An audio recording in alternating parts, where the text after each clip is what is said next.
Сайн байцгаана уу сонсогчдоо Book Mama podcast-ийн 3 дахь дугаар эхлэхэд бэлэн болсон байна.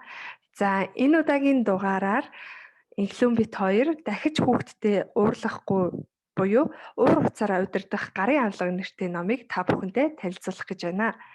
Сайн уу Инхлүүн ээ? Сайн уу, сайн байцгаана уу? Энэ өдрийн подкастыг сонсож байгаа өдрийн мэндийг хүргэе. За Инхлүүн маань номныхаа талаар бяцхан танилцуулгыг хий тэ. За номын маань Шино Маки гэдэг хоёр охины ээж хүн бичсэн. Өөрөө болохоор Америкт 1-р зэргийн anger management-аар мэргэжилтэй. За тэгээд Японы ээжүүдэд зориулсан анхны уур уцаараа удирдах хичээлийг сургалт лекцийг эхлүүлж байсан эмэгтэй байгаа. За ном маань өөрөө 2017 онд хэвлэгдэн гарсан.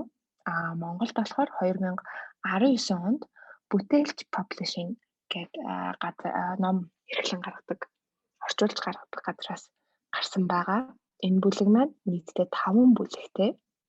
За энэ ээж маань өөрийнхөө сурч мэдсэн зүйлийг бусад ээжүүдтэй дамжуулахын тулд мөн хүүхдтэйгээ илүү сайхан харилцаатай байгаасай гэдэг үднээс энэ номыг өөрөө бичсэн гэсэн. За тэгээд шууд бүлэг рүүгээ яриа явчих тийм. За тэгье. За 1-р бүлэг нь болохоор өөрийгөө ийм их ууртай гэж юусоо бодсонгүй юм бодоогүй юмсан гэдэг гарчигтай бүлэг байгаа. За надад энэ бүлгээс хамгийн таалагдсан нь гэх юм бол бүгдээр адилхан уур уцаар бол хүмүүст байдаг сэтгэл хөдлөл гэдэг хэсэг нь надад аягүй таалагдсан. Энэ хэсгээр болохоор уур гэдэг бол гений түвшинд суусан байдаг. Өөрийгөө хамгаалах сэтгэл хөдлөл юм аа. Тийм учраас уур уцаар нь биднийг төрх үеэс л бий болдог. Төрх үеэс л байж идэг бий болдог. Аюул болон таагүй зүйлсээс өөрийгөө хамгаалж байгаа дохио болохоор хүн болгонд байдаг. Тэгэхээр та ганцаархнаа одоо амар бухимдалтай ууртай бол биш гэдгийг аягүй сайн хэлж өгсөн. За мөн дээрэс нь одоо хүмүүс ээжүүд ялангуяа гадуур явж байхдаа хүүхдтэй ерөөсөө ууралж байгаа харагддаг шүү дээ тийм. Тэгэл өөрийгөө харьцуулаад би чинь гэртээ амар уурлаад байдаг ээж нар чи ер нь ууралдгүй юм биш дээ ч юм уу гэх мэтлээ аягүй боддог. Тэр бол худлаа шүү гэж аягүй сайн хэлж өгсөн. Яагаад гэвэл гадуур явж байхдаа хүн болгон өөрсдийнх нь биеэ бариад ураа бариад байдаг. Тэгэхээр гэртээ бол ээж болгон ер нь л ууралж л байгаа. Тэгэхээр та ерөөсөө ганцаараа амар ууртай ээж биш шүү гэдгийг аягүй хөрхөн аягүй сайн энийг л сайн ойлгож аваарай гэж хэлж өгсөн.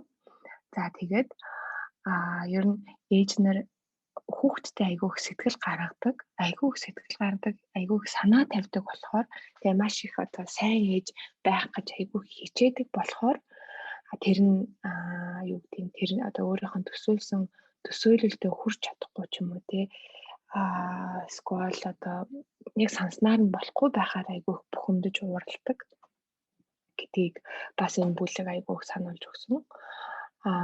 За тэгээд уураа барих биш чадварлагаар удирдах сурах хэрэгтэй.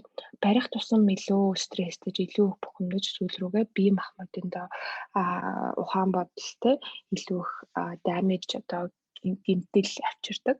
Тэгэхээр уураа барих биш чадварлагаар удирдах сурах хэрэгтэй гэдгийг хэлж өгдөг. За тэгээд уурыг гаргах хэлбэрүүд төрөлхийн биш. Одоо яаж уурлах нь төрөлхийн биш, олдмол байдаг.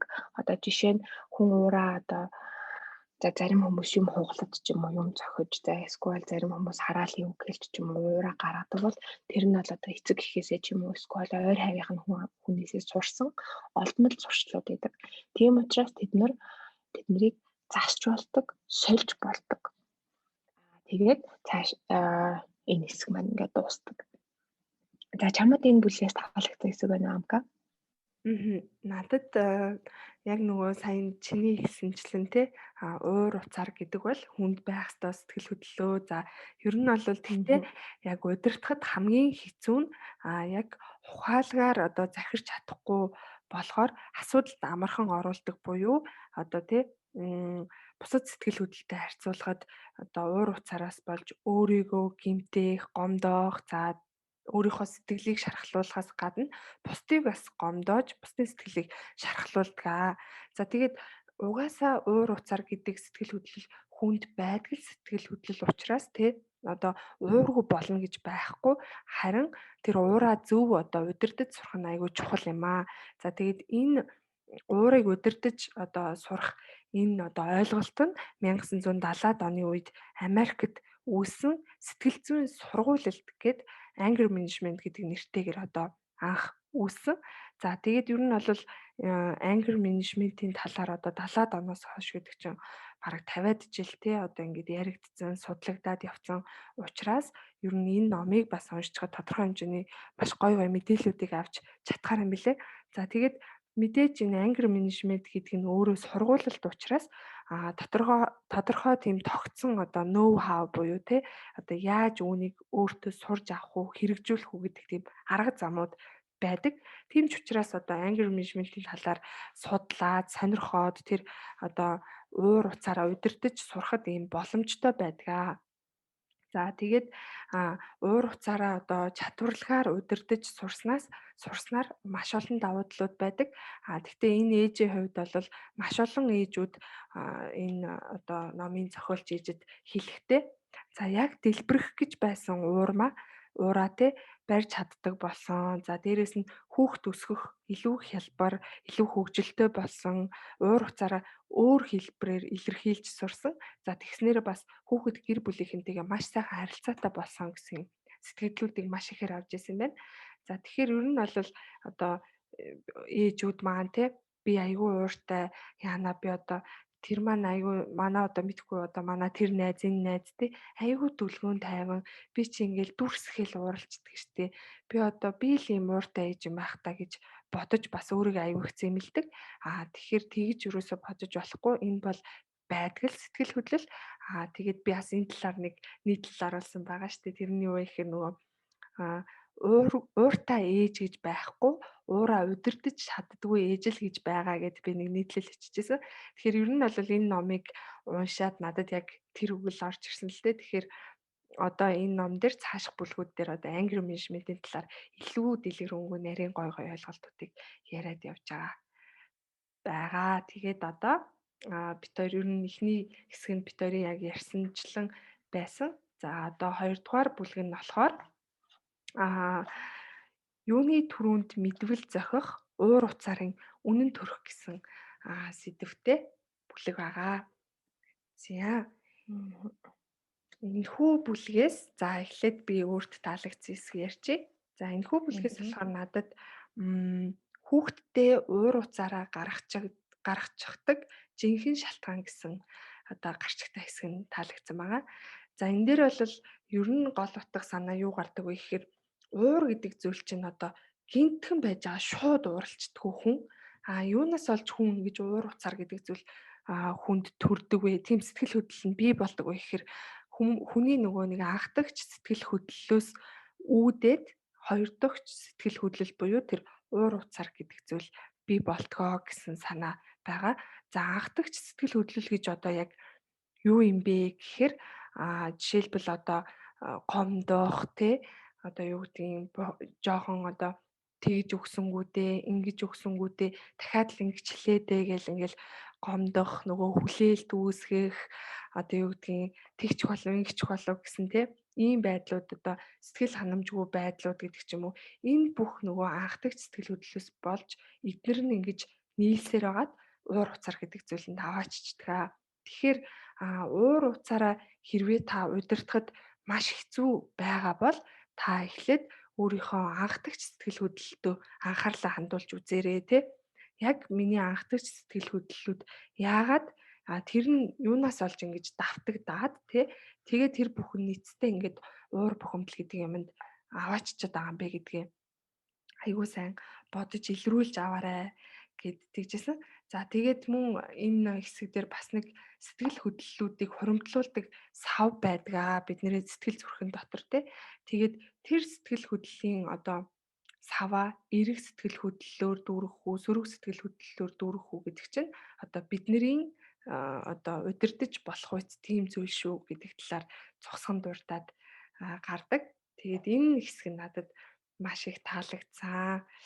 За, инглүнд маань аль хэсэг нь таалагдсан бэ? Надад болохоор яг нөгөө тархи руу цус хөөрөхөд ердөө 6 секунд зарцуулагддаг гэдэг гарч ирдэг хэсэг таалагдсан. Энэ нь болохоор яг нөгөө уур яаж үүсдэг гэдгийг тайлбарлаж өгдөг. Одоо цочмог уур уцаарын жинхэнэ шалтгаан нь адреналин байдаг. Бид нэр адреналин гэж дандаа ярьдаг тийм. Адреналин гэдэг нь аюул занал мэдрэх үед ихээр ялгардаг нэг төрлийн гормон гэнэ билээ. За тэгэнгүүт уур хүрэхэд тэр адреналин нь ялгарлаж симпатик мэдрэлийн системд чочроодог гэж байгаа. Тэгээд энэ ингэж чочрохоор хүн яадаг вэ гэхээр бодох болон шийдвэр гаргах чадвар нь огцон буурчдаг. Ерөнхийдөө аратан шинжлүүгээ шилждэг гэсэн үг байгаа юм. Одоо нөгөө бодох сэтгэж чадахгүй зүгээр л уурлал уцаарлах аратан шинжлүүгээ ойртож байгаа. За тэгэхээр ийм учраас хүмүүс яг ийм үедээ яах ёстой вэ? Одоо яг уурлах үедээ яагаад шийдвэр буруу үг хэлцдэг те буруу үйлдэл гаргацдаг шалтгаан нь энэ байгаа юм хүмүүс. За тэгэхээр ингэхгүй тулд яах ёстой вэ гэвэл адреналина биеэсээ гадагшлыг хүлээх хэрэгтэй гэж. Тэр нь ердөө 6 секунд.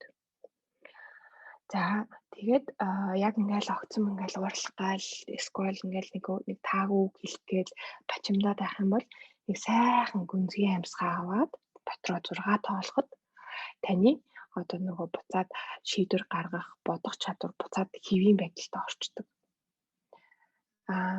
Гэсэн бэлээ. Тэгэхээр яг амар их ингээл уурлах гал юм уу тийм хүн хүүхдтэйгээ харьцахад биш. Ер нь бол хүн болгонтэй ер нь ямар нэгэн байдлаар муудалцах гад ч юм уу хэрэлцчих гээд байх юм бол нэг гүнзгий амьсгаа аваад 6 секунд хүлээж. Тэгэхэд л та буруу үг хэлэхгүй, буруу шийдвэр гаргахгүй, буруу үйлдэл хийж чадахгүй тэрийг одоо хамгаалж чадах нэ. Тэгэхээр тэгэл 6 секунд л төвччихэд одоо ямар нэгэн муу юм, буруу юм хийхгүй гэсэн үг гэдэг хэсэг надад айгүй таалагдсан. За одоо тэгээ 3 дугаар бүлэг рүү орох уу? За тэгье. За 3 дугаар бүлэг нь болохоор уур уцаар бухимдлаа удирдах арга гэсэн гарчтай бүлэг байгаа. За надад болохоор энэ бүлгээс таалагдсан хэсэг гэх юм бол ер нь л энэ бүлэг төр чигээрээ нь авах юм амар ихтэй бүлэг байсан. За надад яг таалагдсан гэх юм бол сэтгэлийн савын доторх ус салхаас өмнө юулих дадал сая манай амкагийн ярьсан сэтгэлийн сав гэдэг юугаар нөгөө муу юмар дүүрхээс өмнө юулж явах хэрэгтэй. За тэгэхээр тэр ямар дадал аргууд байна гэхээр нэгдүгээрт нь бие махбодыг амрааж тайвшруулж байх хэрэгтэй гэж байна. Энэ нь болохоор за хөнгөн гүүх, усан цэлэх, йог хийх, хөнгөн сунгалт хийх гэх мэтчлэн хөдөлгөөн хийх хэрэгтэй гэж байна. Гэхдээ хэд эрчтэй хэд хурдтай тийм одоо нөгөө үргэлт хийгээл хэд их тасгал одоо бие ядраахаар тасгал бол биш шүү гэж хэлээ. Айгүй хөнгөн зөвхөн нэг булчингаас суллах хэмжээний хөдөлгөөн тасгал байхад болно гэж байна. Хэсэгхэн хугацаанд одоо зөвхөн нэг 5 минут ч байлаа 10 минут ч байлаа гэхэд аж аргалын гормон болох серотонин ялгараад хүн айгүй гой тайвширж болдог гэсэн. Тэгэхээр өдөр болгоныг өглөөдөө ч юм уу өдөртөө ч юм уу те нэг 5-аас 10 минут сонголт хийчихэд л та маш сайхан гоё тайвширч болох нэ. За энийгээ дадал болгоод өгөх юм бол уурлахгүй байж болох нь. За хоёр дахь арга нь болохоор жаргалтай мөчүүдийг тэмдэглэх гэж байгаа. Энэ нь болохоор жижигхэн юу ч байсан хамаагүй жижигхэн юмнуудаа бичээд оройдоо ч юм уу өглөөдөө өмнөх өдрөө болсон юм ч юм уу бүгд нь бичээд байх юм бол хүн айгүй нөгөө эерэг юмн дээрээ анхаардаг болдог. Хүмүүс ч одоо ерөөхдөө муу талыг хараад байхаар тэр чигээрээ л муу ингээл хамаа муу нэр ингээд цуглараад байдаг та. Тэгэхээр тэгхгүйгээр айл болох жаргалтай мөчүүд дээр анхаарахыг дадал болгох хэрэгтэй. Тэхийн тулд тэмдэглэл хөтлөөд жижиг юу ч байсан хамаагүй өнөөдөр манай хүү намайг тэрсэн, намайг үнссэн ч юм уу эсвэл дэлгүүр гараад ирэхэд тэр хүн сайн уу гэд надлоо инээсэн ч юм уу те гэх мэтлэн юу ч хамаагүй жижигхэн зүгээр л жаргалтай мөчүүд одоо нөгөө энергийн хүч идэв штэ би бол тэрэнд аюураа айгүй хитдэг байхгүй юу. Тэгэхээр сайхан юм бодох тусам сайхан юм дууддаг, сайхан юм авчирдаг гэдэгт итгээд аль болох жаргалтай мөчүүд дээр анхаараарай гэж тэгжсэн. За 3 дахь арга нь болохоор сэтгэл санаагаа сэргээх зүйлсийг бэлтгэх гэжсэн. За ээжүүдийн хувьд ер нь бол цаг хугацаа мөнгө төгрөг зарцуулж одоо аялалд явах массаж гэх мэт тийм юмд бол одоо боломж нь хэр баргийн байгаад байдгүй. Тэгэхээр энэ ээж маань ерөнхийдөө жижигхэн юмар сэтгэлээ сэргээх юмнуудаа бэлдээ тавьчаарай гэсэн жишээ нь одоо хүүхдийнхэн бичиж өгсөн шүглэг ч юм уу, зурж өгсөн зураг ч юм уу, эсвэл хөөрхөн инээсэн зургийн утсан дээрээ тавих, эсвэл бичлэгийн тийм богино хэмжээний бичлэгийн утсан дээрээ бэлдээ тэрийг гинт жоохон сэтгэлээр унсуудаж ч юм уу үзэх. За гэх мэтлэн гэр дотроо хийж болох жижиг шавчиг юмнуудыг өөртөө бэлдээ тавьчаарай гэж хэлээ. Миний хувьд болохоор би ерөнхийдөө сэтгэлээ сэргээхийн тулд кофе уудаг, ном уншдаг. Гэх мэтлэн өөртөө гэртээ хийж болохоор ийм аргуудыг бэлдээд ямар нэг юм бэлдээ тавьчвал ерөнхийдөө сэтгэлийн саваа дүүрхээс өмнө багаар юулээд байх боломжтой гэж хэлээ. За тэгээд сэтгэлийн сав бол сөрөг болон эрэг сэтгэл хөдлөлөөр аль нь байх үед докторчдаг, тэнцвэртэй болдог. Тэгэхээр эргэж байлгаад, сөргөөж байлгаад яг тэнцвэртэй л аваад явхад та тайван байж чадах нэ. За амка таалагдсан хэсэг нь юу вэ? За надад болохоор 3 дугаар бүлгээс зөрүүдлэн уйлж байгаагийн цаана нуугдаж буй сэтгэлийг нь ойлгож хүлээн авах гэсэн нэртэй хэсэг таалагдсан. За энэ хэсэг дээр ер нь бол хүүхдүүд нөгөө нэг одоо ингэдэг штэ тий жишээлбэл одоо цэцэрлэгээсээ тарчаал за гэртээ арай ихээр үгүй одоо гадаа жоохон тоглоно ял гулсуур дээр тоглоно харьяа хоолоо хиймээр байна гэхэл үгүй гэл тэрүүгээр нэг ойрлол хуу юм болдог тий. За эсвэл ингээл хоолны цаг боллоо хоолой дээрээ гэхэр үгүй би тоглож ийн үгүй чи байл гэл тэгэнгუთ шууд амар ойрлж уйлдаг ч юм уу. Иймэрхүү асуудлууд байдаг одоо зөрүүдэлдэг гэх юм уу тий. Тэгээ энийг нь болохоор ээж нарыг болохоор яадаг вэ гэхээр тэр үед бол шууд одоо хүүхдээ ойлгохгүйгээр тий үгүй яг одоо харий гэд бараг чирээд гэртээ хайрдаг ч юм уу эсвэл одоо яг одоо наа тоглоомоо бойл гэж ширээнд нь хүчээр авч суулгадаг ч юм уу хоолоо идгээл ингэ шахдаг. Тийм нэг өөрийнх нь хийх юм нь илүү чухал юм шиг. Тийм одоо нөгөө давмгаа ихээр хэрэгтэй. Тийм шууд ингэж одоо хүүхдийн одоо бараг л эрхийг нь зөрчөөд те яг тэнтэй гой тогломоор ах чинь үгүй явъя гэл ингэдэг. Тэгэд яг энэ жишээн дээр одоо үүдэж энэ хэсгийг тайлбарсан байгаа. Тэгэхээр хүүхэд яагаад ингэж амир гинт зөрүүдэлж уйлж байгаа вэ гэдг нь одоо тухайн хүүхэд нь бас учиргүй уйланхаа учиргүй ингээд зөрүүдтэй бол биш ээ. За энэ нь бас хүүхэд таныг ингээд намайг ойлгоосой, намайг эрхлүүлээсэй гэсэн тийм нэг хүсэл нь байж болдгоо. Тэгэхээр нөгөө би яг түрүүчийн хэсэгт хэлсэн шиг одоо ууралж байгаа тэр уур уцаарынх нь цаадах тэр анхдагч сэтгэл хөдлөл нь юу юм бэ гэдгийг нь аягуулсан олж мэдэх гэж хичээгээрээ. За тэгээд яг тэрийг нь одоо аашлаад ахт нь та нэг жоохон анхаарал хандуулад хүүхдийнхаа тэр анхдагч сэтгэл хөдлөлийг нь юу байгааг нь таньж мэдээд хүүхдэд жоохон л анхаарч чад хүүхд маш амархан тайвширдаг. За тэгээд ер нь бол яг нэг ээж нь бас ингээл завгүй ингээл бужигнжаах үед хүүхд нь нэг зэрэгцээ хэлдэг штэ тэ одоо ингээл магадгүй ингээл амар яралтай хоол хийх болонгууд хурдур гээл зэрэгцэж барах утга руу орчих гол тэ яг амар завгүй үед яг хажууд нь алдаад идэв штэ. Яг тэгдэг тэ би бас яг тэгдэг байхгүй би энэ хэсгийг уушаад бүр яг өөрийгөө харсан би яг ингээд амар чухал ажилтаа байнгут манай хүн надтай зэрэгцээд байдаг байхгүй юу. Тэгээ би чи яах гэдэг юм бэ? Яагаад ингэдэм бэ? Яагаад ээжийг ингэж яг ажилтаа болонгууд чи ингэж зэрэгцдэг ямар сонир муухай юм бэ гэд би ингэж би чамд гомдож ийн энэ төр гэд хэлчихсэн байхгүй юу.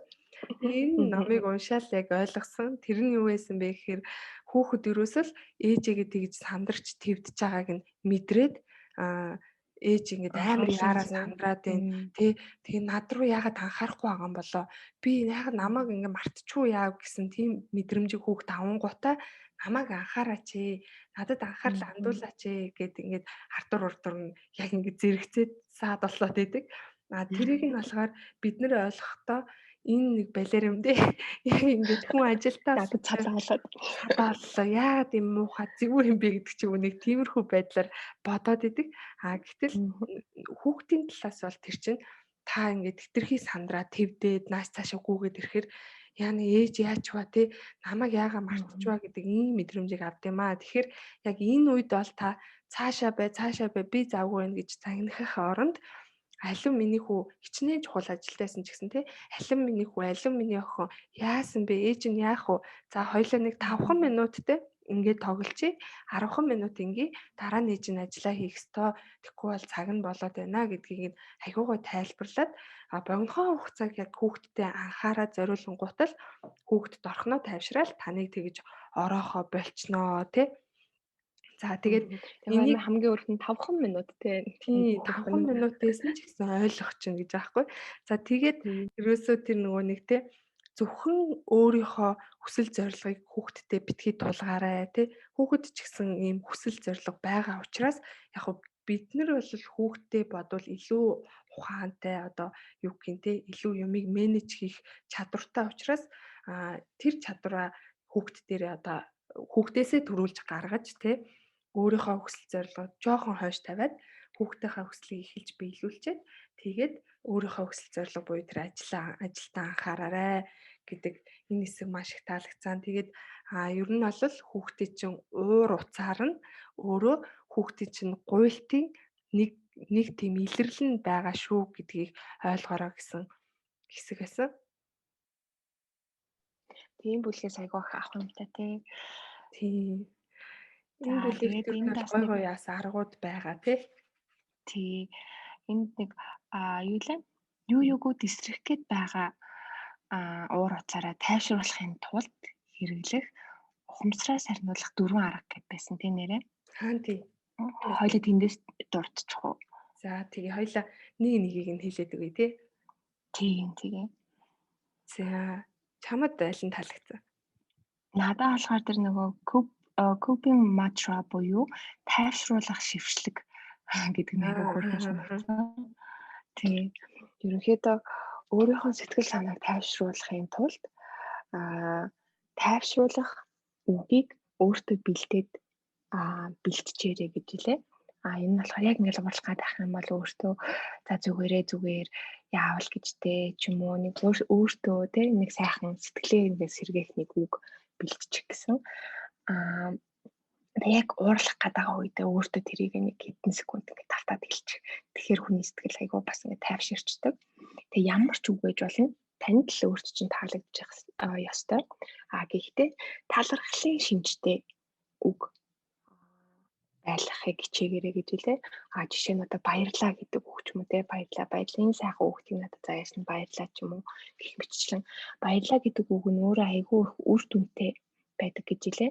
Яагаад гэвэл талархлын сэтгэл хөдлөн дахин бий болсноор одоо юу гэдэг дараагийн хэлэх үг нь өөрчлөгдөж идэг.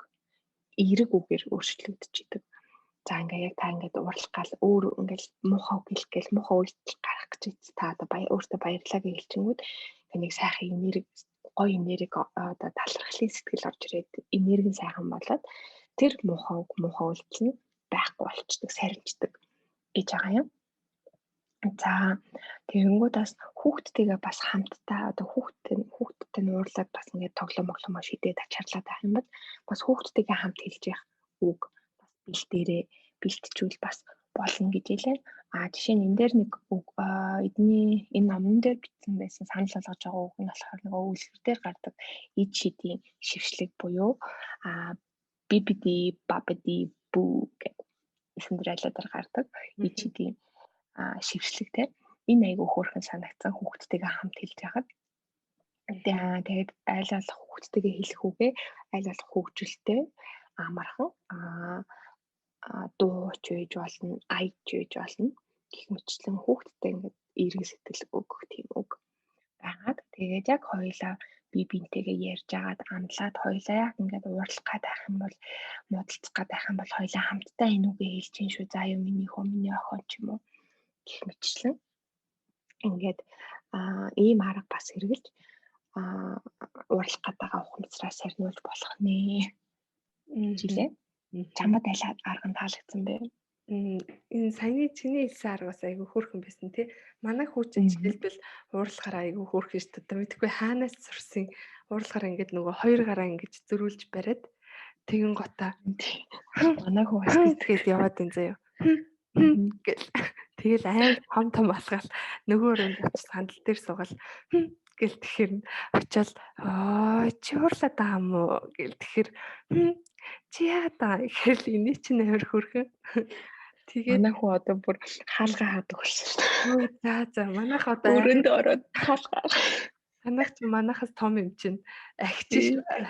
Харин одоо би харин чиний хэлсэн нөгөө саяны арга ямар хөөрхөн санагцсан. Тэрийг бас турш үзье гэж бодсон. Надад болохоор ер нь бол таалагдсанаас гадна бас миний ер нь хэрэгжүүлдэг нэг арга энд байсан нь болохоор амьсгалын дасгал байсан. За ер нь бол би ер нь яг нөгөө нэг багасаа бас нэг жоохон хол мах маань амар хүндрээ зүрх мөрх рүүгээ орцсон зүрх маань жоохон хатгадаг байсан аахгүй. Тэгээд тэр үедээ ер нь бол ингээд аль болох гүнзгий амьсгалаа ингэж гүнзгий авч гаргаж агаад нөгөө зүрхээ хатгуулах нь одоо арай багсгадаг ч юм уу тийм арга хэрэгэлдэг байсан болохоор ер нь бол дадал болсон. Тэгэд энэ бол үнэхээр одоо амьсгалын дасгал бол үнэхээр одоо бид нэр ингээл ботхоор 10 жилд ч гэсэн тий биеийн тамир дээр за амьсгалын дасгал хийцгээе гэл эхэлдэг штэ тий. Тэр чинь хүртэл яг үнэндээ маш үр дүнтэй зөв ийм аргыг багаас нь бид нар зааж өгдөг гэсэн байгаа байхгүй юу. Тэгээд амьсгалаа гэхдээ ингээд хүмүүс амьсгалын дасгал хийхдээ жоохон буруу хийх гэдэг тал байдаг. Энэ дээр бол маш гоё тайлбарлаж өгсөн байгаа. За яг зөв амьсгалын дасгал хийхин тулд та нэг амьсгалд 15 секундыг зарцуулах хэрэгтэй. За ингэж амьсгалаа авахдаа та гисээ түмбийж болох тэр хэмжээгээрээ түмбийлэл амьсгалаа аваад харин удаанаар гаргана. Гэхдээ удаанаар гаргахдаа та одоо 15 секундээс 2 дахин удаан буюу 30 секундын хугацаанд амьсгалаа гаргана гэсэн үг. За ер нь бол ингэж амьсгал бид бүгдээрээ айгу буруу амьсгалдаг байгаа тийм бид нар чи амар ойрхон хурд хурд амьсгалдаг шүү дээ. За ялангуяа хүн уур уцаартай болохоор амьсгалын тоо бүр түргэсэд эхэлдэг шүү дээ.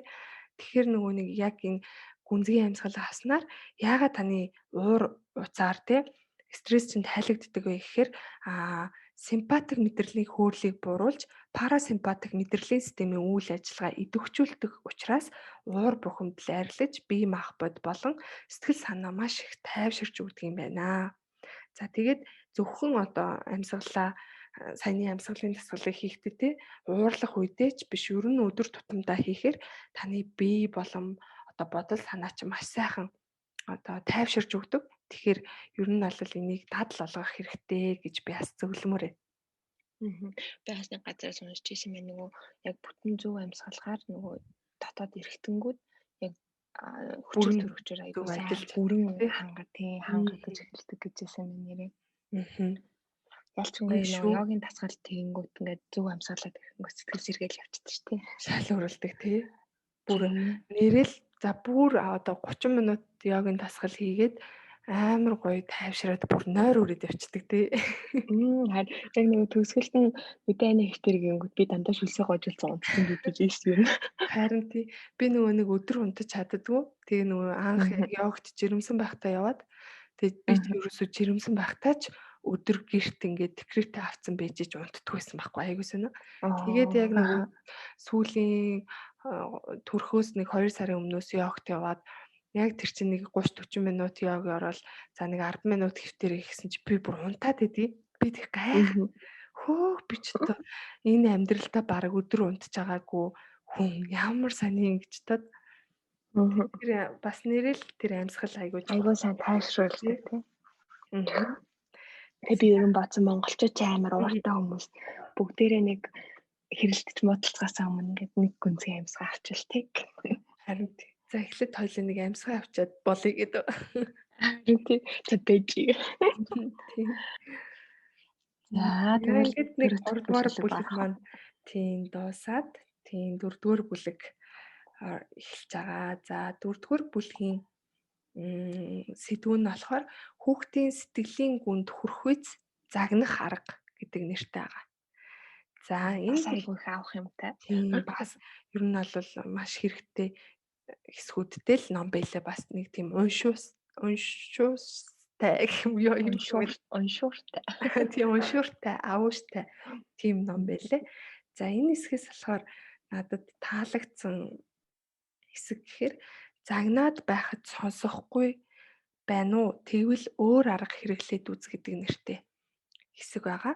За энэ ер нь бол одоо загнах ер нь шалтгаан юу юм бэ? Тэ ер нь загнах хэрэг байна уу? За загнаж байгаа бол таны яг тэр загнах жинхэнэ шалтгаан чи юу юм бэ гэдэг бас санааг энд маш гоё тайлбарлаж гаргаж өгсөн байсан. За ер нь бол уурлах нь өөрийнхөө төлөө хийж байгаа үйлдэл харин загнах нь харилцагч хүнийхээ төлөө хийж байгаа үйлдэл байдаг. За тэгэхээр ер нь бол хүүхдээ та ингээд загнах үедээ хамгийн гол нь юуны тулд би хүүхдээ загнаж байгаа вэ? Би ямар болохыг хүүхдээ ямар болохыг хүсэж байгаа вэ гэдгийг аягүй сайн өөрөө ойлгох хэрэгтэй. Тэрийг аягүй сайн тодорхой болгох хэрэгтэй гэсэн үг. За тэгээд ер нь бол одоо ингэдэг шүү дээ.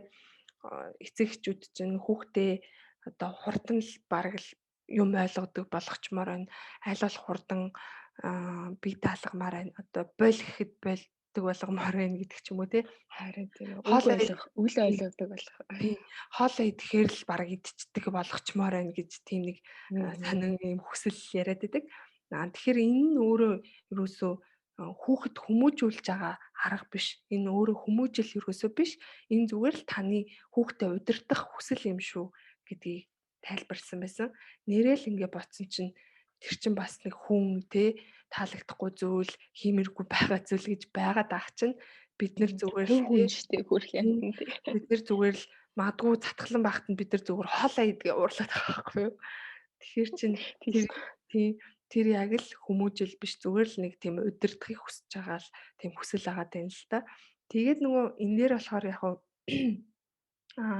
эцэг эх болон хүүхдийн харилцаанд хүчний тэнцвэргүй байдал оршдог. Өөрөөр хэлбэл нөгөө эцэг эх нь мэдээж одоо эдийн засгийн хувьд ч тэр үйлдэл болон шийдвэр гаргах чадвар мэдлэгийн хувьд ч тэр хүүхдээсээ мэдлэг оюун ухаанаараа ч тэр хүүхдээсээ илүү тийм болохоор нөгөө нэг эцэг эхчүүд маань илүү нөгөө хүүхдээ илүү загнадаг ч юм уу одоо өөрийнхөө хүслээрээ байлгах гад гэдэг тийм зүйлүүд байгаад байдаг. Тэгэхээр ийм зөрүүтэй байгаа шүү гэдгээ бас ойлгоод одоо хүүхдтэйгээ айл болох зөвөр ойлгож одоо загнаж болно. Гэхдээ тэр загнаж байгаа байдал маань миний хүүхдийн төлөө юу эсвэл би зүгээр л өөрийнхөө хүслийг бодоод энэ хүүхдийг загнаад байна уу гэдгийг аягүй сайн ялгаж салгаарай гэж байгаа.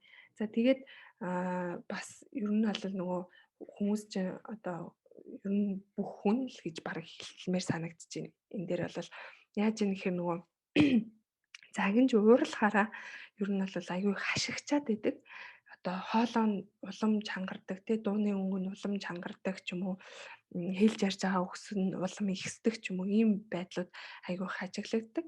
Гэхдээ одоо ингэж ууралж хашигчиж уураа гаргалаа гэд таны ерөөсөө уур уцаарыг зөөллөөл нэг амар тэгж таныг тайвшруулж байгаа юм бол биш ээ. Харин ч та орилж хашигчиж уурлах тусам тэр чинь таны уурыг чинь улам бүр нэмэгдүүлж яадаг. Улам бүр бараг хүч өгөөд байдаг.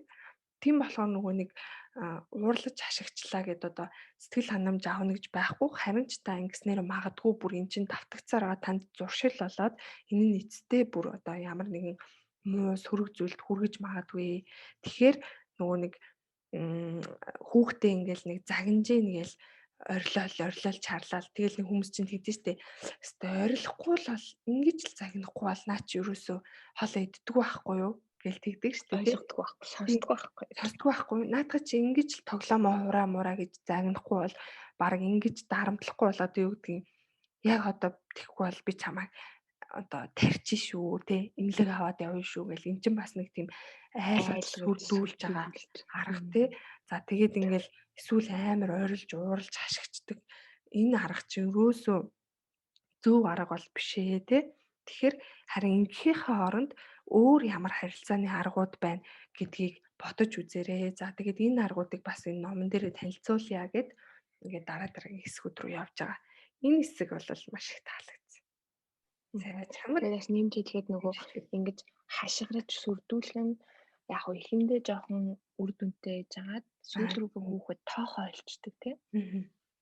Энэ жилээдийн жилээдийн тэгээ угаасаа намайг имлэг авч явдггүй л чинь ч юм уу гэх мэтчлэн хүүхэд эхлээ жоохон айж үгэнд орж байгаа тий сүүл рүүгээ үгэнд орохоо болчдөг. Тэгэхээр энэ арга айгүй буруу.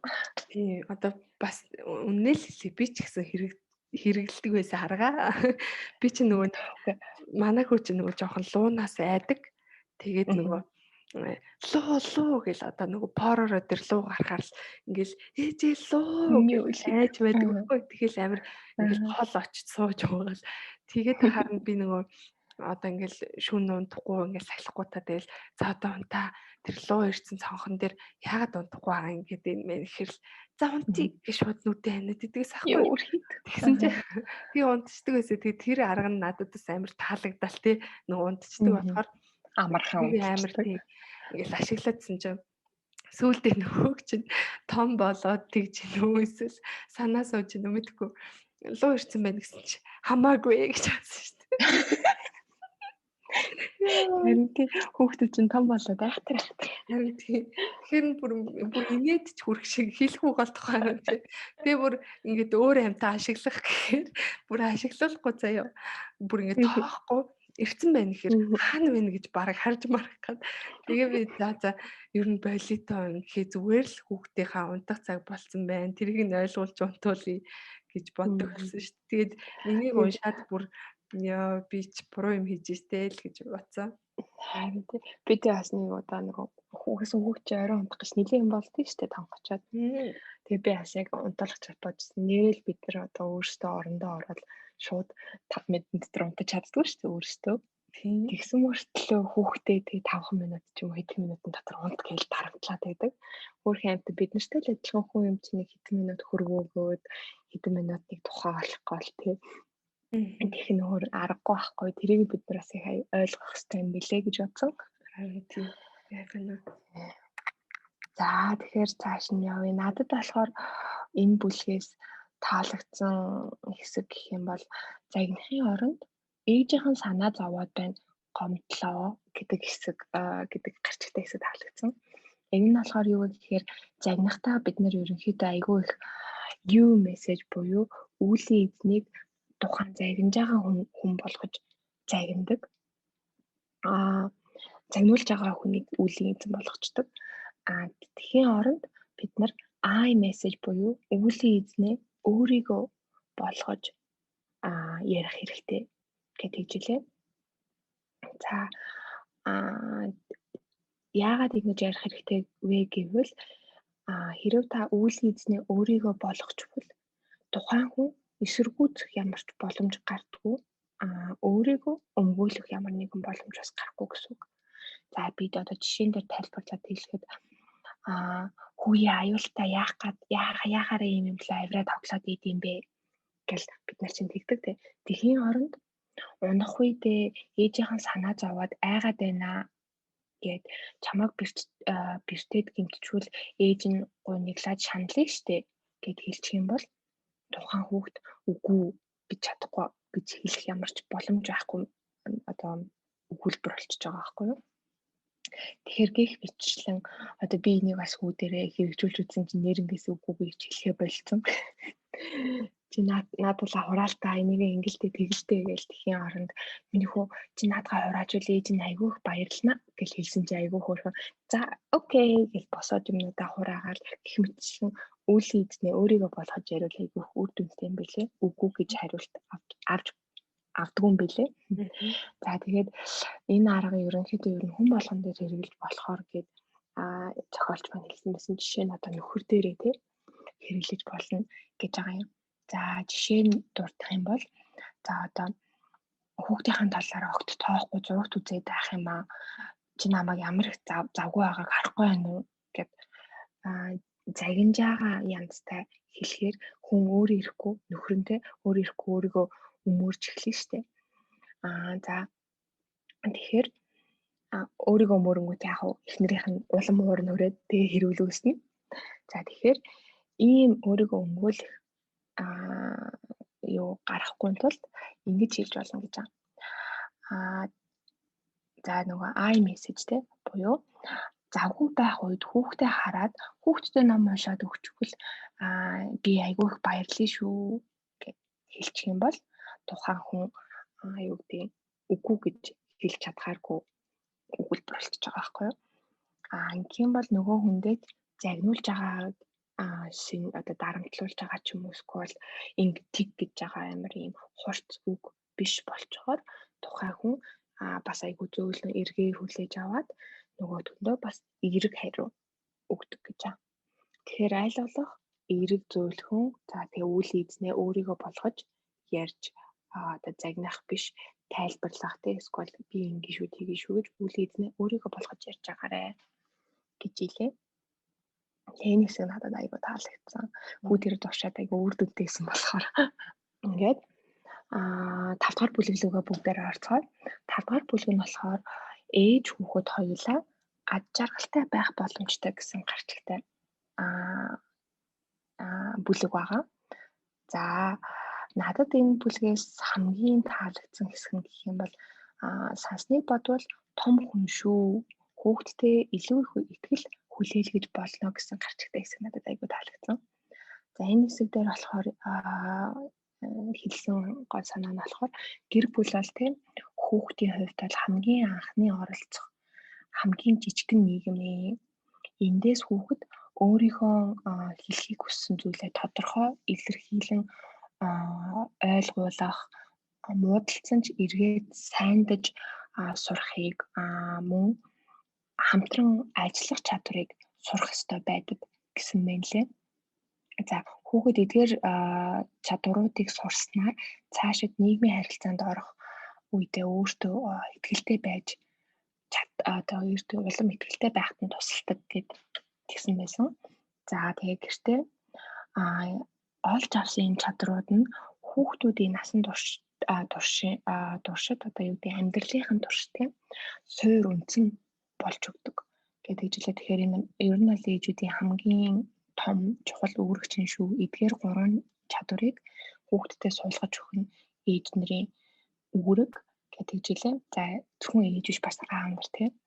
За тэгэхээр эдгээр харилцааны чадваруудыг сургаж хөгжүүлэхийн тулд ээж аав нар маань өөрийнхөө бодол санаа бодлыг сэтгэл хөдлөл зэрэгэ хүүхдтэй илэрхийлэн ярих хэрэгтэй. Зөвхөн ингээд ярилцж байхад эдгээр чадваруудыг хүүхд өөрөө ингээд аяндаа ингээд сураад явцдаг гэж хэлээ. Ер нь бол анзаарах юм бол хүмүүс их хвчлэн за манай хүүхд жоохондоо хүүхдэд зовлон зүдгүүр яриад яах юм, өөрийгөө шаналж байгаа, одоо уйлж байгаа, гүнгэлж байгаагаа хүүхдэд харуулад яах юм ч гэх юм уу. Ер нь тийм байдалтай хүмүүс ер нь хүүхдтэйгээ харьцдаг тийм. Аль болох өөрийгөө ад жаргалтай ч юм уу, аль болох өөрийнхөө сайн талыг дандаа харуулахыг хичээдэг. Тэгэхээр энэ бол ер нь бол буруу гэдэг хэлээ. За тэгэхээр ээж нь хизээ ямар юу мэдэрч буй, яавал баярлаж, яавал хэцүүдэж, яахаар гуниглаж байгаагаа хүүхдтэй аль болох бүгднийг нуулгүйгээр те яг хөтөлтэй хитэй амар том зовлон ярихгүй гэхдээ өөртөө жижиг өөрт нь насанд нь тааруулсан зовлон гингээд ээж нь одоо яг ингээд байна. Ээж нь нойргүй хонсон болохоор айгүй ууртай уцаартай хагаад байна. Ээж нь жоохон нойр дутаатай юм ч юм уу. Эсвэл ээжд нь одоо ганцаараа авах цаг ингээд нөгөө ми тайм тийм гарахгүй байна. Ээжд нь өөртөө ингээд зарцуулах цаг гарахгүй болохоор ээж нь жоохон ингээд стресстэй байна, нервтэй байна. Гэх мэтлээ ингээд хүүхдтэй өөрийнхөө яг юу мэдэрч байгааг хүүхдтэй ойлгуулж агаарэ гэдгийгсэн мэлээ. За ингэж ярих нь ээж нарын сэтгэл санааг тайвшруулна тий. Яагаад гэвэл ингээд хүнтэй ингээд ярихаар эмэгтэй хүмүүстэй айгу тайвширчдэг шүү дээ. Тэрнтэй адилхан хүүхдтэйгээ ярихаар сэтгэл нь бас бодлын ингээд онгоох давуу талтай. За тэгээд мөн хүүхдэн ч гэсэн одоо хүнд санаа тавьж сэтгэл санааг нь хуваалцах, ойлголцох, өөрийнхөө юу бодож байгааг хэлж ойлгуулах, хамтран шийдвэр гаргах чадваруудыг хүүхдээндээс сурч авч идэг гэж хэлээ. Тэгээд эндээ бас хүүхдэд бас нэг давуу тал нь юу гэхээр өөрийгөө хүнд нэмэртэй хүн гэдгээ мэдэрч улам өөртөө ихтэй болдог гэдгийгсэнээс энийг сонсон чинь хөөрхөн санагдаад. Тэгээд энэ хэсгийг яг уншаад ерөнхийдөө би айлуулах миний хөө ээжтэй туслаараа ээжтэй ингээрээ гэж би нэг бас нэг 100 уншсан байсан болохоор айгүй хэрэгжүүлээд амжсан. Тэгээд одоо нэг будаа тавихад хүртэл маа ээжтэй будаа тавихад туслаараа ээжтэй будаа аваад ингээд ус хийгээд гэх мэтчлээ ингээд өөрт нь ингээд тусалж байгаагаа ингээд мэдэрхээр манай хүн ингээд амар хөөрхөн баярлаад байдаг. Гэх мэтчлээ яг ингээд энийг ингээд хэрэгжүүлэл хүрх юм билээ. Одоо жоохон гэлтгүү те жижиг шатыг өөрт нь ер нь л даалгавар өгвөл юм ярилцаал санаа оноог нь асуугаад ч юм уу одоо жижиг юм дээр хүртэл санаа оноог нь асуух өнөөдөр ээж нь ямар хоол хийх үү чи юу идмээр гэнж гэх юм уу гэх мэтлийн нэг иймэрхүү юмнууд дээр хүүхдүүдэд оролцуулж агаарэ жижиг жоохон гэлтгүү те. За чамд таалагдсан юу? За надад болохоор энэ бүлгийн хамгийн сүүлийн хэсэг дээр байсан anger management-ийг багаас нь эрхэмлэн үзэх учиртай гэдэг хэсэг таалагдсан. Бас таалагдсанаас гадна угаасаа номын төгсгөлд байсан. Дээрээс нь ер нь бол энэ номыг ярихдаа энэ хэсгийг заавал ярих хэрэгтэй болов уу гэж бодоод би бас энийг сонгосон байгаа. За ер нь бол тийм уур уцаар болон санаа зовнилд тайвнаар хандаж сурья буюу за ер нь хүүхдээ ингээд нөгөө бид нар чинь ингээл багаас нь бүр одоо ингээл бодохоор ер нь бол хүүхд ингээл анх яг үг хэл илэрхийлж чадахгүй болохоор хамгийн одоо гаргадаг реакшн бол уйлах л гэдэг шүү дээ. Инээх юм уу уйлах гэдэг юм байдаг. Тэгээд ингээд уйлах тэр мэдрэмжээ бол тий одоо өөрт нь жоохон таагүй санагдах үедээ уйлчдаг, одоо айхаараа уйлчдаг, тий өвдөхөөрөө уйлчдаг гэдэг ч юм уу. Ер нь нөгөө тэр чин уг нь бол өөрөөр илэрхийлэгдэж гарах ёстой байтал яг нэраа хүүхдээ нэл хүүхдийн хувьд бол шууд л уйлдаг тий. Тэгэд ер нь бол энэ үеэс эхлээл хүүхдийн одоо нөгөө сэтгэл хөдлөлөө удирдах чадах тэр чадвар нь одоо эхэлж идэг юм байна л да. Өөрөөр хэлбэл та одоо хүүхд чинь ингээд уйлахад ээж нь ингээд жаахан хүүхдэд тэрврээд ингээд тайтгаруулад тий уур уцаарыг нь гоё ингээд одоо хайраараа гэх юм уу тэрвэрлэлээр ингээд арилгачаар хүүхэд яг тэр үедээ бол мэдээж ингээд уур уцаараа гаргачихж байгаа ч гэсэн яг тэр мэдрэмжээс эхлээд л ер нь бол сэтгэл хөдлөлөө ингэж удирдах эхэлж ингэ сурж идэг байх нэ тий. Тэгэхээр ер нь бол яг нөгөө яна очлаар дундуур нь орчих бас нөгөө тайлбарлаж өгөөрэй тий. Миний хуу яасан өвдөөд сэтгэл нь өвдсөн үү ч юм уу эсвэл санаа зовж гин үү эсвэл гунигэлж гин үү гэх мэтлээ одоо энэ сэтгэл хөдлөл чинь яг ямар нэртэй яадаг сэтгэл хөдлөл вэ гэдгийг тайлбарлаж ярьж өгөөрэй тий. Ингээд тэрвэрж яхтай тий. Унтсан чи өвдөг нь ингээд өвдсөн үү гэх юм уу тий. Тэгэхгүй болохоор нөгөө яг хүүхэд чи мэдээж л нөгөө юм мэдэхгүй байгаа шүү дээ. Юу ингээд дөнгөж сурч эхэлж байгаа учраас одоо ингээд яг л миний төрүүлсэнчлээ өвдсөн ч айсан ч яасан ч уйлж чаддаг. Тэгэхээр нөгөө нэг ээж нар маань тэрийг нь бас ойлгоод одоо нөгөө тэрийг илэрхийлж чадахгүй учраас чадж байгаа арга нь уйлаад байгаа учраас уйлах тийм. Яасан өвдсөн үү те одоо энийг чи өвдөх гэдэг байхгүй юу? Ээж нь ойлгож байна. Ээж нь бас ингэж өвдөжсэн. Бүх хүн ингэж өвддөг гэдэг ч юм уу те. Унахаараа бүх хүнд ингэж өвддөг. Тэгэхээр ингээд яа гэдэг байхгүй гэдэг ингээ айгуу сайн тайлбарлаж өгөх хэрэгтэй. Тэгээд нөгөө хүүхдээ яг тэгэж уйлж яхад нь одоо шууд дугаа байг тий. Яасан яаж чадсан бэ чи одоо дугаа гэж юусаа ингэж болохгүй. Мэдээж нэг ямар нэг юундаа уйлаад байгаа юм ингээд бид нэр ихчлэн хэлдэг шүү дээ. Яагаад ч үү байхад гэлөө. Гэтэл яг хүүхдийн хувьд мэдээж ямар нэгэн зүйл нь таагүй санагдсан учраас л уйлж байгаа тий. Тэгэхээр л нөгөө хүүхдээ яг яагаад ингэж уйлаад байгаа вэ? Буюу энэ нь ялангуяа хүүхдийн нөгөө нэг 2 насны синдром гэдэг дэр маш их гарч ирдэг шүү дээ тий. За уйлдаг. Одоо үнэхээр бүр би ямар сандаа бүр эн чи одоо хил ам болчихоо яа. Яа тэгж амар уйлаад галзуураад байгаа болоо гэд бүр гайхаад учрыг нь олохгүй. Тэгсэн чинь юусоо тэр үед ч хүүхэд өөрийгөө илэрхийлэх чадахгүй, тэр нөгөө үг нь байхгүй, мэдэхгүй Юу хэлж мэдрээд чадахгүй. байгаагаа мэдгүй. Тэгээд тэрнээсээ болоод ингээд бухимдаад шууд ингээд тесэрч уурладаг. Тэгээ нөгөө энэ хэсэг дээр бас яг ийм зүйл бичсэн байгаа. Хүүхэд өөрийнх нь амар тайван, аюулгүй байдал алдагдах үед том хүнээс илүүтэй араатан амьд шиг уур уцаар мэдэрдэг гэж байгаа байхгүй юу? Тэгэхээр нөгөө бид нар яг ингээл уурлаа гэхэд ингээл тэрийгээ бас нэг яаж арга барилууд өөр нь шүү дээ тий. Гэтэл хүүхэд бол бүр ийм араатан амьд шиг уурладаг гэж байгаа байхгүй юу? Яаж гарахаа мэдэхгүй болохоор яг нөгөө буцаал нэг амтэн төрөл рүү орчих тийм. Тэгэхээр яг энийг одоо хэн зааж өгөх юм бэ гэдэг ийм асуулт гарч ирнэ. Тэгэхээр энийг хэн зааж өгөх вэ гэхээр энийг бол ингээд одоо цэцэрлэг сургууль тий одоо юу гэдгийг ямар нэгэн одоо хичээл сургалтаар бол зааж өгөхөд хэцүү. Тэгэхээр энийг одоо хэн зааж өгөх вэ гэхээр хажууд нагаа аав ээж хоёр зааж өгнө үү. За өөрөөр хэлбэл аав ээжийн одоо хүмүүжлийн хүүхдээ хүмүүжүүлэх, хүүхдээ хайрлах одоо тэр зүйлсийн одоо чухал зүйлсүүдийн нэг нь бол энэ хүүхдийн сэтгэл хөдлөлийг мэдрэх, одоо түүнийг нь тайлбарлаж өгөх, одоо зааж өгөх, тэ сэтгэл хөдлөлийн талаар зааж өгөх гэдэг энэ зүйл маш чухал одоо үүрэг байгаа шүү. За тэгээд одоо хүүхдтэй хичнээн их сэтгэл хөдлөлтөө авсан байлаа ч гэсэн зайлшгүй анхаарах ёстой дараах 3 зүйлийг одоо заавал ойлгуулж тайлбарлаж өгөөрэй гэсэн байгаа юм. Тэгээ энэ дээр болохоор тэр 3 зүйлийн эхнийх нь болохоор яаж ч ууралсан бусдыг гомдоож гэмтээж болохгүй.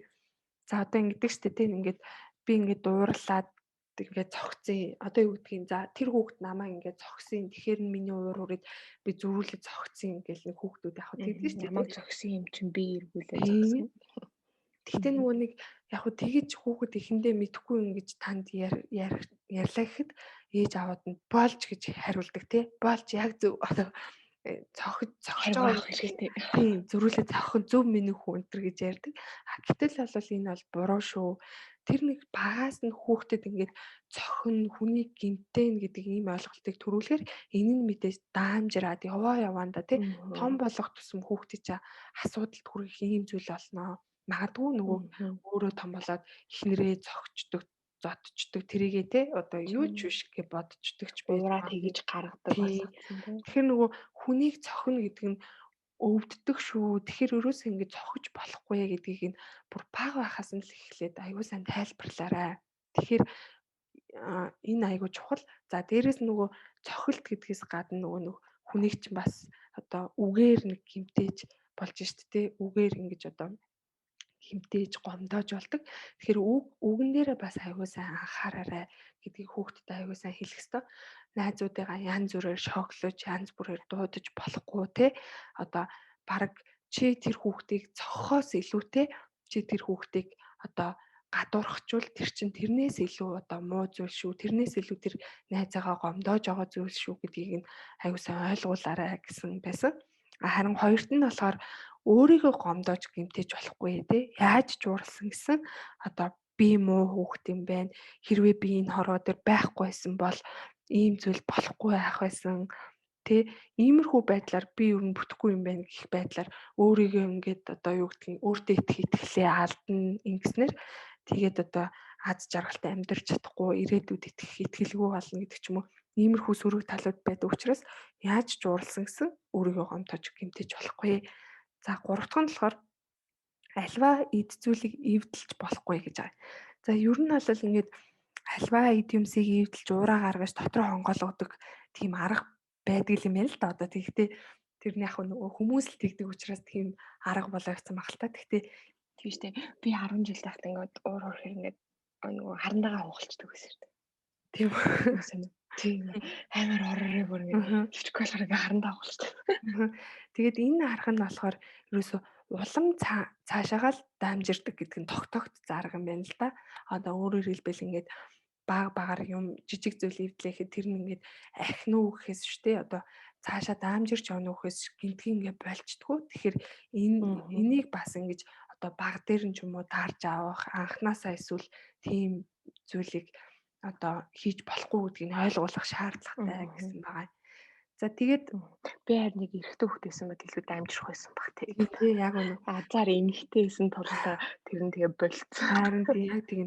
Тэгэл яг ер нь бол номын төгсгөлд те энэ хэсэг өөрөө байгаа болохоор төгсгөлдөө ер нь бол эцэг их нь өвлүүлэх боломжтой нэг насны хөрөнгө бол хүүхдийнхаа одоо тэр нөгөө сэтгэл хөдлөл тогтворчих, сэтгэл хөдлөлийг нь удирдах, сэтгэл хөдлөлийг нь хөгжүүлэх тэр явдал юм шүү. Тэгэхээр та бүхэн ээж аав те эргэн тойрныхоо энэ хүмүүс нь хүүхдтэй энэ аргыг одоо энэ сэтгэл хөдлөл хөгжүүлэх явдлыг зааж өгснөөр те хүүхэд чинь өөрөө эргэн тойрны ямар ч хүмүүстэй эрүүл харилцаа бий болгож чадна, өөртөө итгэлтэй болно, ирээдүйд ямар ч саад бэрхшээл гарсан ч гэсэн түүнийг даван туулгах те чадвартай, зоригтой.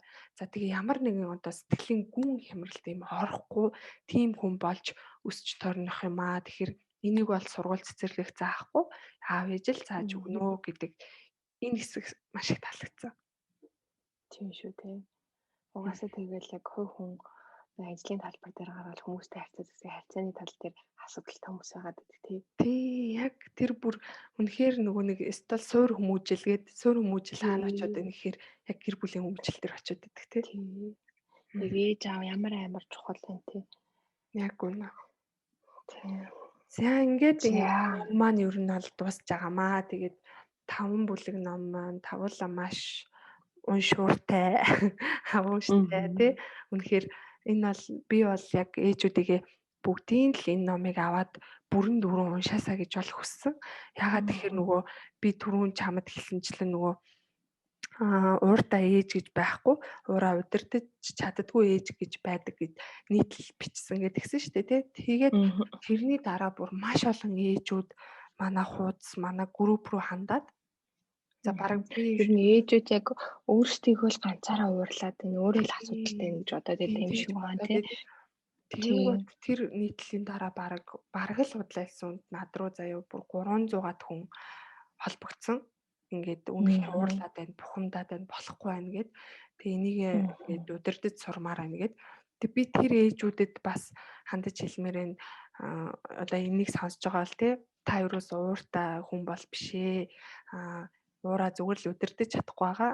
Харин яагаад бас ингэж их та гэртээ хүүхдээ харж байхдаа хүүхдээ уурлаад байгаа нэг том шалтгаан нь та хүүхдтэйгээ өдөр шөнөгүй хамт байгаа бүх үйлдэлийг нь харж байгаа. Тэгээ бүх үйлдэлд санаа зовоод одоо өлсөхгүй, даарчихгүй, тий, унчихгүй гэж ингэж санаа зовсоор хагаад тэр нэг санаа гаргаж байгаа болохоор тэд нөгөө ингэж бөөгнөрсөөр гад уурлаад байгаа шүү. Тэгэхээр энэ номыг заавал авч уншаарай. Тийм. Бас өөрийгөө нөө хит төгс ойлгох гад тий. Өөрийгөө хитрхи хүчлээд ч юм уу. Өөрийгөө хүмүүстэй харьцуулаад ч юм уу тий. Энэ нь бас өмнөх номон дээр бас хоёлаа зөндөө ярьсан тий. Тийм. Тэгэхээр тэр нөгөө төгс байхаас болж бас их ууралж бухимдах юм алхмууд одоо явагдаад идэг. Тэгэхээр тэр олон ээжүүдтэй би хэлмээр л юм л да. Энэ номыг аваад уншаарай. Маш ойлгомжтой. Тэгээд маш гоё тайлбарлсан. Яг бидний гоё амьдралд ойр жишээнүүдийг авчихсан ийм ном яг нөгөө өмнөх номнуудтай адилхан кейстэй юм шиг тий. Яг ингээд яг амьдралын жишээтэй. Тэг уншихад маш их хялбар, амархуугаар бичигдсэн. Ер нь ээж болгоны унших хэвээр нэг ном баг тий. Тэгээ бас нэг хэлэхэд хүүхэд нь 20-оос доош насны эсвэл жирэмсэн ээжүүд одоохондоо битээ уншаарай. Яагаад гэвэл яг нөгөө өөртөө наалтаж чадахгүй бах тий. Яагаад гэвэл жирэмсэн ч юм уу үед ч ингээл за хүүхдээ ер нь идэж уурлахгүй л гэж боддөө шүү дээ. Энэ нэг жижиг гэмтэнд юу ч л ууралтын ч юм уу. Эсвэл 2-оос доош хүүхэд ч угаасаа уурлаж чадахгүй шүү дээ. Жоох юм чинь. Юу ч ойлгохгүй юм чинь ингээд ер нь би одоо анзаархад охиндоо олныг уурлахгүй байгаа хгүй 9 сартай. Тэгсэн мэт хүүтэй хөрх юмтай уурлаад байдаг. Тэгэхээр ер нь бол 2-оос дээш насны эсвэл за нэг хагаслаас дээш насны хүүхэдтэй ээжүүд уншаарай. Жирэмсэн бол намаа аваад тавьчих тий. Төрснийхаа дараа уншаарай. Тэгжиж өөрт чи илүү наалтах байх шүү. Гэж би бодож байна. Эсвэл зүгээр бит хоёрын подкастыг сонсчоод тэгээд дараа намайг ч юм уу те ийм багт болох. За тэгээд подкастын маань уламжлал бас нэг байгаа. Төгсгөлд нь бид хоёр номноос авсан таалагдсан 10 ишлэлийг 5-5-аар нь та бүхэнд хэлж өгдөг. За ингээд тэр 10 ишлэлээ хэлье тэ. За чи эхлээд хэлчих үү? За тэхүү. За миний эхнийх нь нэлээд урт шүү. За буруу зүйл хийсэн ч гэсэн мөн хүүхэд гэх мэт хөв хүнийг нь үгүйсгсэн үг хэрэглэж болохгүй. Ээж аав нь шүүмжлэх үед бол хүүхэд бүр яг тэр чигээр нь хүлээж авдаг. Бага насны хүүхдийн сэтгэлд ээж аав нь яг л бурхантай дүүцгүйц бүхнээс илүү байр суурь эзэлдэг. Өөрийнх нь оршин байх үндэс бөгөөд ээж ааваасаа өөрийг нь хайрлаж хамгаалах хүнийг мэддэггүй. Тийм хүний хэлж буй зүйл нь буруу юу зөв үү гэх шийдвэрийг гаргаж чадахгүй бөгөөд харин ч ээж аав бол төгс. Тэгэхээр тамарч үг хэлсэн тэрийг шууд хүлээгээд авчдаг. Тэдний хэлсэн бүхэн зөв гэж боддог тул хэлсэн үгс төсөөлж байгаагаас тань хэд дахин илүү нөлөөтэй байдаг. Тийм учраас хүүхдээ муулах биш магтаж байх хэрэгтэй. Эцэг эхийн хайрыг хангалттай мэдэрснээр өөрөө ч бас өөрийгөө байгаагаар нь хүлээн зөвшөөрөх хүч чадал өөрийгөө хайрлах сэтгэлтэй болж өсдгөө гэсэн энэ хэсэг надад таалагдсан. За дараагийн 2 дахь юу нь л энэч болохгүй тэрч болохгүй гэж хэлхийн оронд яавал болох вэ гэдгийг нь тодорхой үйлдэлээр төлөөлүүлж хэлээд үзэх. Магтах үедээ юм гуйх үедээ тодорхой хэлэх.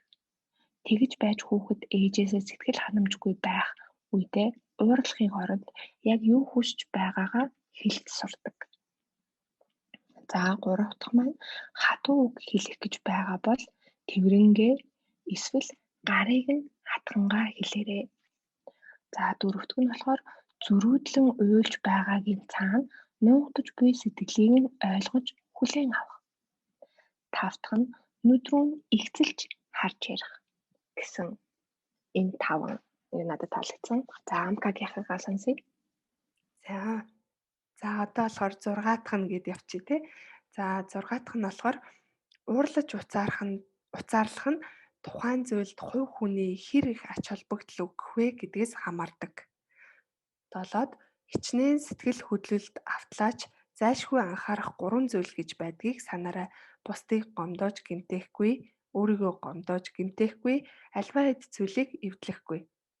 8 дахь нь зөвхөн өөрийнхөө үзэл бодлыг туйлын зөв гэж боддог хүмүүс тэр чинээгээрээ бусад хүмүүст уурлахад бэлэн байдаг.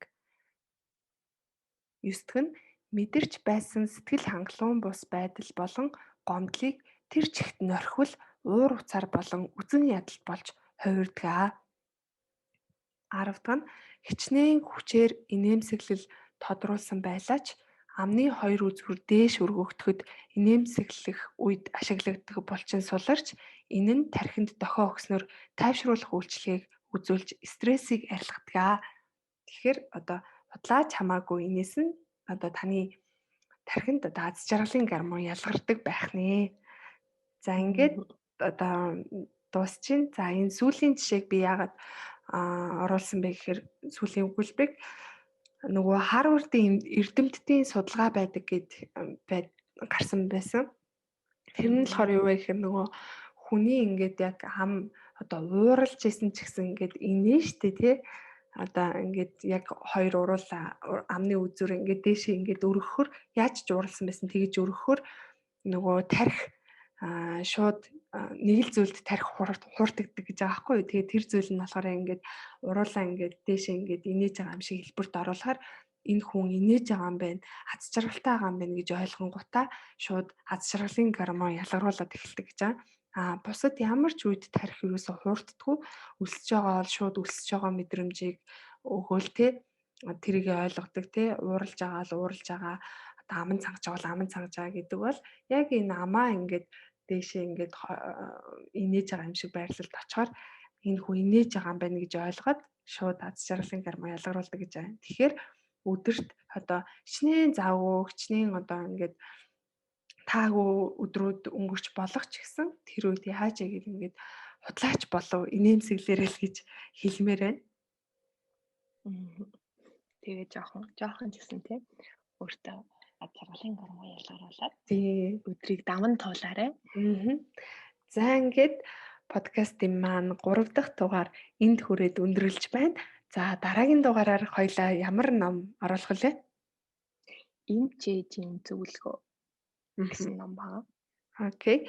За ингээд дараагийн дугаар маань 14 хоногийн дараа орох болно. Тэр өдөр хүртэл баяртай сонсогчдоо. Сонсон баярлаа. Баяртай. За баярлаа. Баяртай.